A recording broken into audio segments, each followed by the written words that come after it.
আজকে আমি প্রথমবার কলেজ কামাই করে বান্ধবীর সাথে ঘুরতে চলে গেলাম। কি বিশেষ হলো না? বলছি। Hi everyone, welcome back to my মাসপড়া জীবন। সকালবেলা রেডি হয়ে বেরিয়ে পড়লাম কলেজের উদ্দেশ্যে। ও মা, গিয়ে পৌঁছলাম যে ট্রেন 30 মিনিট লেট।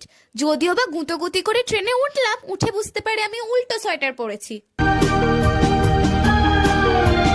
এরপর ট্রেন থেকে নেমে উঠে পড়ি অটোয় আর পৌঁছে যাই কলেজের কাছে। তারপর বান্ধবীকে প্র্যাকটিক্যাল খাতাটা জমা দিয়ে চলে যাই ফেরিঘাটের উদ্দেশ্যে। এরপর দুটো টিকিট কেটে নিয়ে উঠে পড়ি লঞ্চে। আর ফার্স্ট টাইম লঞ্চে চাপার এক্সাইটমেন্ট দেখতে পাচ্ছ ভাই, মজা আয়া।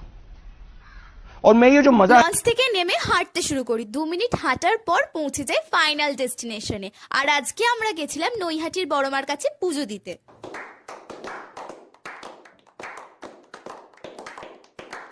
এরপর কিছুক্ষণ লাইনে দাঁড়িয়ে হালকা গুতোগুতি করতে করতে ফাইনালি মাকে দেখতে পাই। আর কিছুক্ষণ পর ভালোভাবে পুজো দেওয়া সম্পন্ন করি।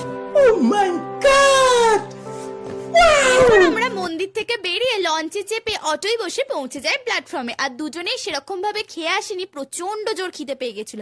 আর এখানে খাবার দেখে আমার মাইন্ড বি লাইক। এরপর আমি খাওয়া দাওয়া কমপ্লিট করে ট্রেনে করে বাড়ি যাই। তোমরা প্লিজ চ্যানেলটিকে সাবস্ক্রাইব করো, লাইক করতে ভুলো না। বাই।